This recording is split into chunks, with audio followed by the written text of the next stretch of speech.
Bom dia, meus amados irmãos, a graça e a paz do nosso bondoso Deus, e o amor maravilhoso, exemplar do nosso Senhor Jesus Cristo possa habitar de forma permanente em nossos corações, nos ensinando e nos fazendo crescer no conhecimento e na graça maravilhosa que nos foi dada. Amados, vamos dar continuidade ao estudo da nossa lição. Hoje, terça-feira, vamos examinar as perguntas 5 e 6 da nossa lição.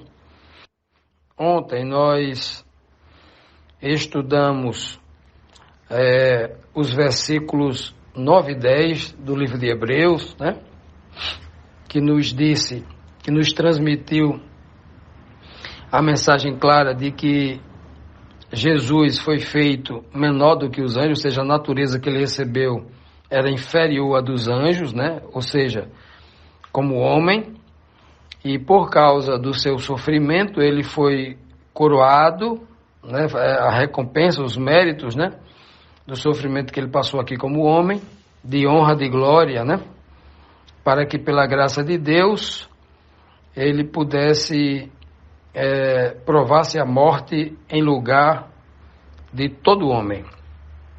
E no versículo 10 deixou bem claro que Jesus Cristo, para conduzir os filhos à glória, ele foi aperfeiçoado por meio dos sofrimentos que o Pai permitiu que ele passasse aqui. E hoje, na quinta pergunta, nós temos aqui o seguinte questionamento: Jesus era Deus ou era irmão? Era nosso irmão. Ele aqui, como filho do homem, tinha a natureza de Deus ou ele tinha a natureza humana unicamente?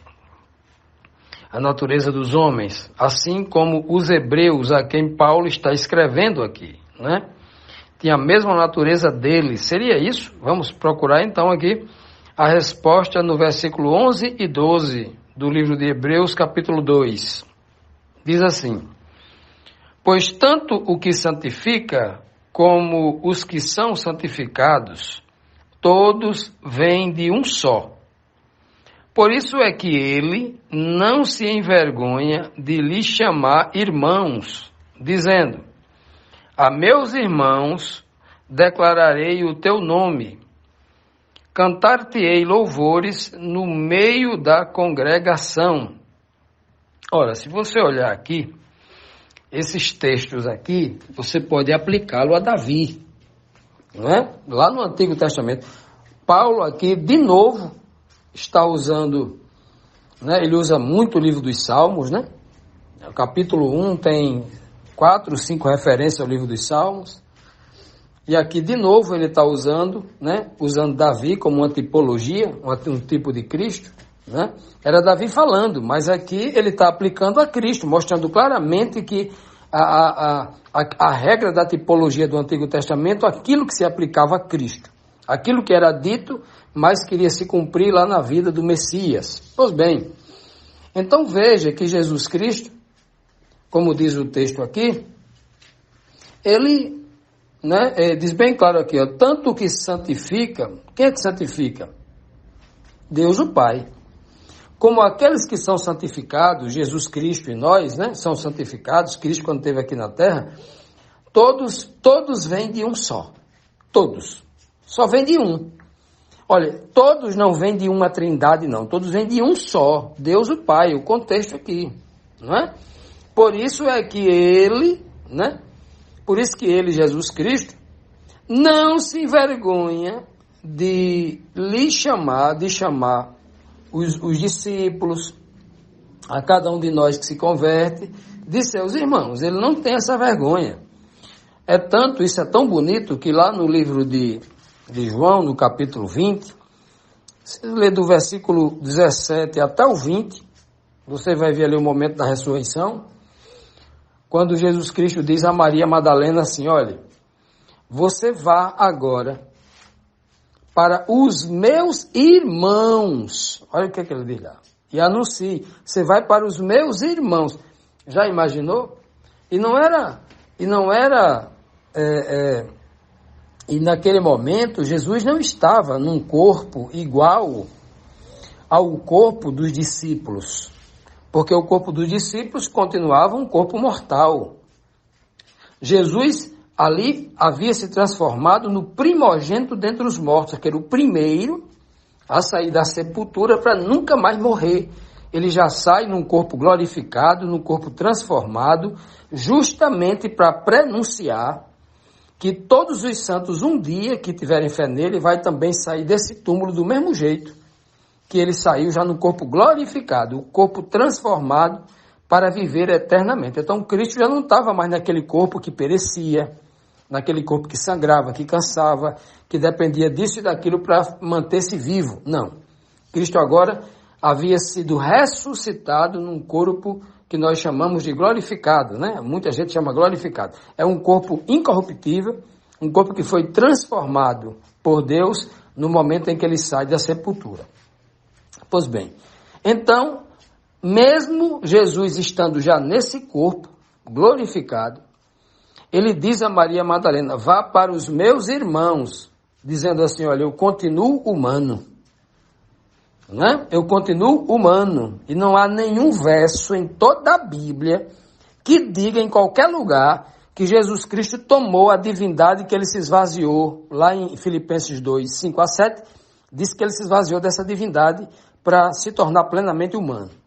Não há em qualquer lugar da Bíblia dizendo que Cristo toma a divindade de volta. Isso é mito da igreja medieval e que as suas filhas seguiram. No Apocalipse, por exemplo, nós encontramos todas as figuras de Cristo como humano. Filho do homem é o termo que é dado a ele, e um outro tipo humano aqui da terra, que é o cordeiro. O tempo todo o cordeiro, um animal da terra, né? Assim como as ovelhas são comparadas aos homens aqui da terra. A ovelha e cordeiro é da mesma espécie, são irmãos.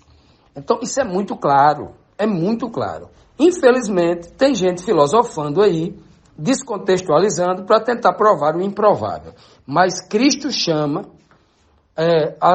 os discípulos, né, de seus irmãos. Maria Madalena, vá para eles. E ele ainda ratifica e reforça, dizendo assim, ó, vai para os meus irmãos e diga a eles que eu estou indo para o meu Pai e o vosso Pai. É Pai seu, viu, Maria Madalena, e deles também. Estou indo para o meu Pai e vosso Pai. Todos nós temos um Pai só, nós somos irmãos. Estou indo para o meu Deus e para o vosso Deus. Eu também tenho um Deus. Estou na condição de vocês, tenho um Deus. Esse texto é um texto direto, é claro, não cabe filosofismo.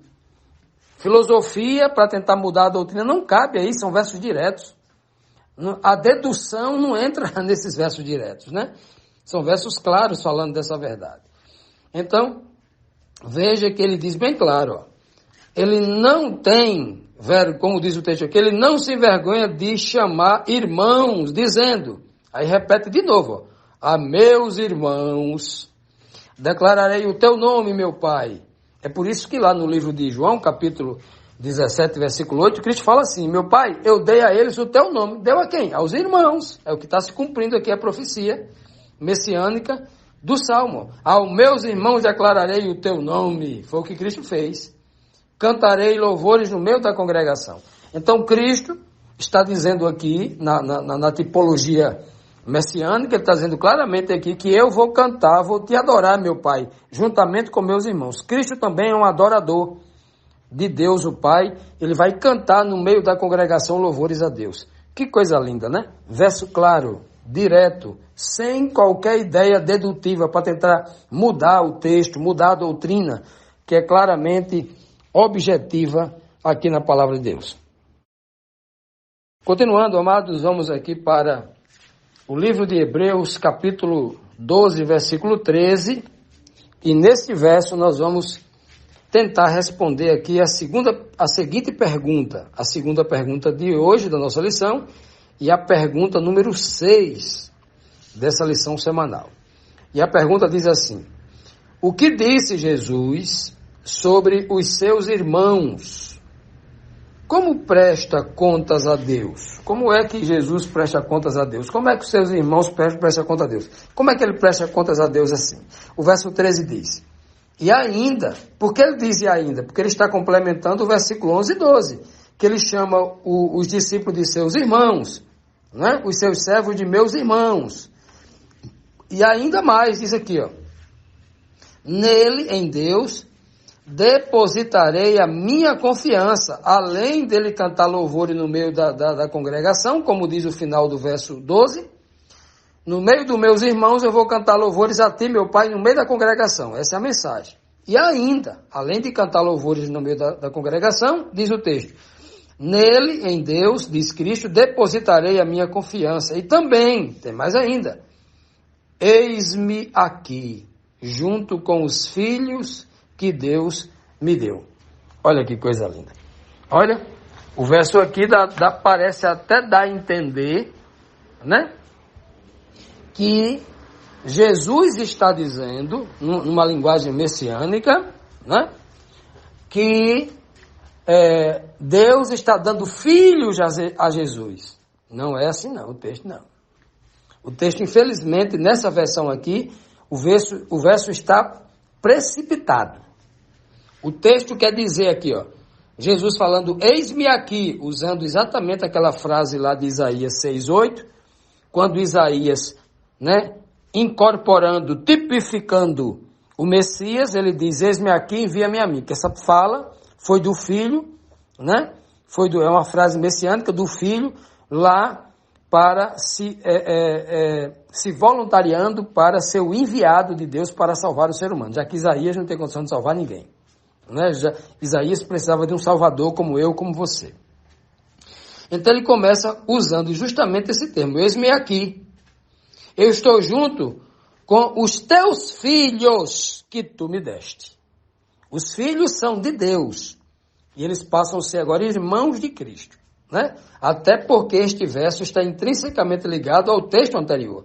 A forma como foi posto aqui dá a entender que Jesus Cristo virou um pai, porque agora tem filho. Não, o texto foi mal traduzido, tendenciosamente mal traduzido pela igreja, que a todo tempo tenta provar que Jesus é o pai. A todo tempo ele confunde, né? Fazendo a Bíblia contraditória, porque o tempo todo Jesus está chamando Deus de seu pai. Aqui, nesse contexto, ele está até adorando o pai, cantando louvores ao pai no meio da congregação, junto com seus irmãos, no meio dos irmãos. Então, o próprio Cristo vai dizer, o próprio Jesus vai dizer, né? Olha, meu pai, estes eram teus, e tu os me deste. Eles são teus, mas, né? E desde que tu me deste, nenhum se perdeu. Eles continuam sendo teus, mas tu me deste. Que coisa linda, né? E por causa disso, ninguém pode arrebatá-lo das mãos do meu Pai. Estes que foi dado a Cristo. Então, Cristo chama sempre de meus irmãos. E a gente vai ver aqui ainda, no capítulo 2, durante esta semana, não para por aí, porque o autor aqui do livro de Hebreus, ele não deixa um verso, uma fala isolada, não.